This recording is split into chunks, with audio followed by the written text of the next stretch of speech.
मोर गोटे नाटक अच्छी देख आगु को कौन होउची से नाटक रे मोर चरित्र डॉक्टर से डॉक्टर फोटोरू मो पर्सनल आईडी राधा पंडा रे पर्सनल आईडी राधा पंडा आईडी रे मो डॉक्टर गेटअप केमिति लागुची मु लेखिकिना छाड़ी तापरे कौ जने भद्र व्यक्ति मो आईडी से फोटो को नेइकिरी फेक आईडी बनईकिरी राधा पंडा नीट रे पाईगले नीट रे पाईगले मु से मुंडे पुरियारे नहीं तापर फोटो भाइराल भाइराल हबार चलीला मते समस्ते पचारिले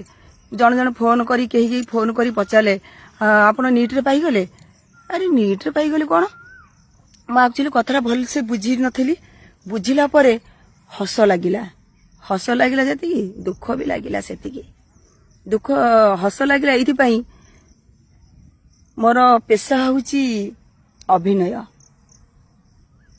मु पाठ छाड़ी घर लुचिकी आसी पाठ जी पढ़लु तापर लुचिकी लाइन की आसी मो पेशा मु एटा यात्रा होउची मो पेशा वर्तमान मु अपेरा जागेश्वरी रे कार्यरत करि चलीची दुख लागुची एइथि जे मोर 1,40,000 फैन 1,40,000 फैन रु केही कौन जानी पारलेन जे राधा पंडा नीट रे पाईगले आपण माने भी समस्ते तांको सहित मिसिकिरी कंग्राचुलेशन दे चलिले खुशी लागिला आ दुख भी लागिला दुख लागु जे एइथि जे मु जदी सतरे लाइन को न आसी पाठ पढ़ी थांती ना मु आज नीट रे पाई जाई थांती आ आपण माने एमती मते बाहा करि थांते। लेटेस्ट न्यूज अपडेट पाई www.nowodisha.com को लॉगिन करंतु।